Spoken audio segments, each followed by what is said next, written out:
Chanh âu đi. Mưa. Ở này lớt.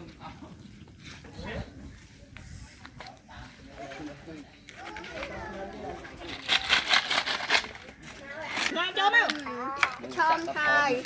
À đây. Ơi, ác trong ác. Anh nói đây taxi pip bởi gì? Gì máu?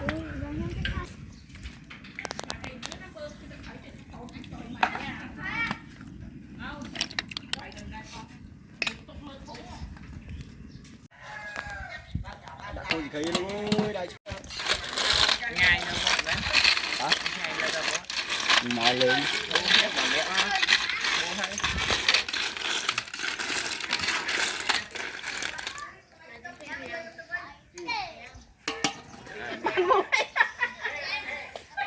Chưa. Anh lọc không? Anh ấy. Mà này thì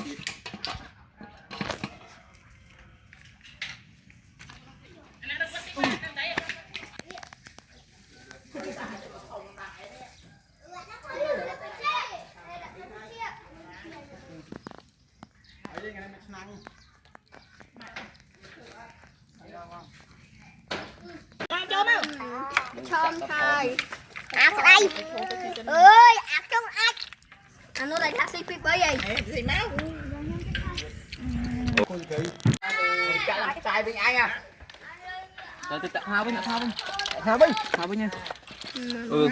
Sao bên con em nó đi. Quả lại nha, toàn ăn tê. Mở sao bên nhây. Bây giờ tao mà nó đây. Đây. Ngay tôi thấy không thôi. Đây thì cùng đi nha.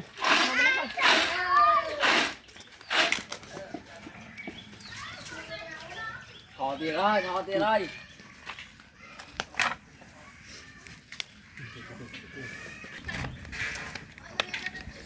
Giờ rồi.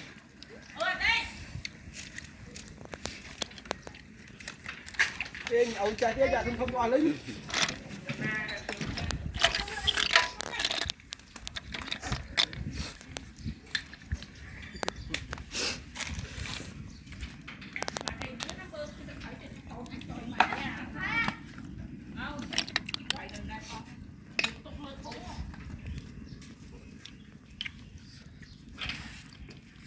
Chanh âu đi.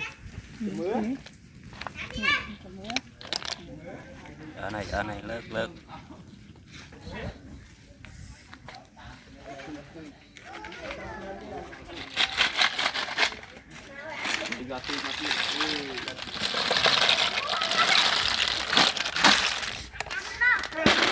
Và